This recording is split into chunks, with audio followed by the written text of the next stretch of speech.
ஆண்டவராக இயேசு கிறிஸ்துவின் இனிய நாமத்தினாலே தினமும் கொஞ்சம் கிரேக்கம் என்ற இந்த நிகழ்ச்சிக்கு மீண்டும் உங்களை அன்போடு கூட நான் வாழ்த்துகிறேன், வரவேற்கிறேன். இன்று நாம் தியானிக்க இருக்கக்கூடிய கிரேக்க வார்த்தை கௌகா அமாயி என்ற ஒரு வார்த்தை.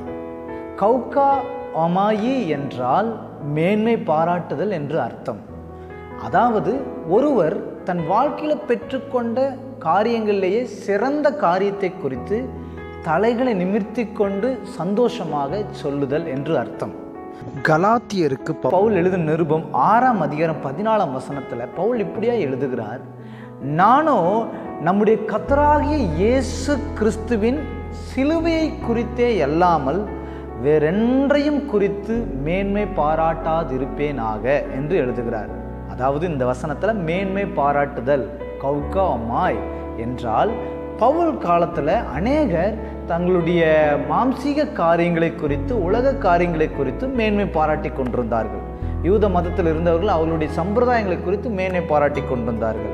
ஆனால் பவுல் அவைகளெல்லாம் ஏற்கனவே கடைபிடித்தவர், பரிசேயன், கமாலியலின் பாதத்திலிருந்து கற்றுக்கொண்டவர், பல படிப்புகளை படித்த மேதாவி, அத்தனை காரியங்களையும் தன் வாழ்க்கையில் வைத்திருந்த பொழுதிலும் அவர்கள் எல்லாவற்றை பார்க்கிலும் சிலுவையில் இயேசு சிந்தின ரத்தம், அந்த சிலுவை மரணத்தின் தியாகமே இவருக்கு மேன்மையாய் கருதப்பட்டது என்பதை இந்த வசனத்தின் மூலம் படிக்க முடியும்.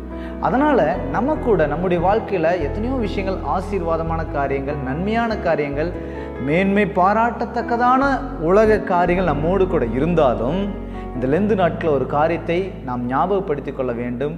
அதாவது சிலுவை மரணமே நம்முடைய வாழ்க்கையில் மேன்மையானது என்பதை நாம் மறந்துவிடக்கூடாது. அந்த சிலுவையில் அவர் செய்து முடித்த, இயேசு கிறிஸ்து செய்து முடித்த எல்லா காரியங்களை குறித்து நாம் நினைக்கும் பொழுது இந்த உலகத்தின் காரியங்கள் எல்லாம் அற்பமும் குப்பையுமாக நமக்கு தோன்ற வேண்டும்.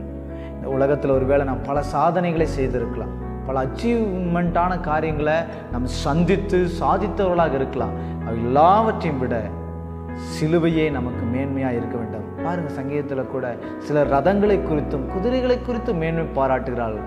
நானும் ஜீவனுள்ள தேவனுடைய நாமத்தை குறித்தே மேன்மை பாராட்டுவேன் என்று சங்கீதக்காரன் சொல்லுகிறது போல நம்முடைய மேன்மை இயேசுவே, சிலுவையே என்பதை நாம் ஒரு நாளும் மறந்துவிடக்கூடாது. அப்படி நினைத்து கொண்டு ஓடும்போது இந்த பூமியில் நம்ம ஆசீர்வாதமாக இருக்க முடியும். எந்த ஏற்றத்தாழ்வுகள் எப்படிப்பட்டதாக இருந்தாலும் நாம் மகிழ்ச்சியோடு, சமாதானத்தோடு, சந்தோஷத்தோடு நம்முடைய தலைகளை நிமிர்த்தி கொண்டு அந்த மகிமையின் ராஜா உட்பிரவேசிப்பதற்கு நாம் காத்திருக்க முடியும். ஆகவே இந்த நாளில் கூட கர்த்தர் இந்த வசனத்தின்படி உங்களை ஆசீர்வதிப்பாராக. இன்றைய நாளில் நாம் தியானித்த கிரேக்க வார்த்தை கௌகா அமாயி என்றால் மேன்மை பாராட்டுதல் என்ற அர்த்தம். நீங்கள் யாரை குறித்து மேன்மை பாராட்டி கொண்டிருக்கிறீர்கள்? நீங்கள் எதை குறித்து மேன்மை பாராட்டி கொண்டிருக்கிறீர்கள்? சற்று சிந்திக்கிற காலம் இது. சிந்தித்து செயல்படும். கர்த்தர் தாமே இந்த வசனத்தின்படி உங்களை ஆசீர்வதிப்பாராக. God bless you.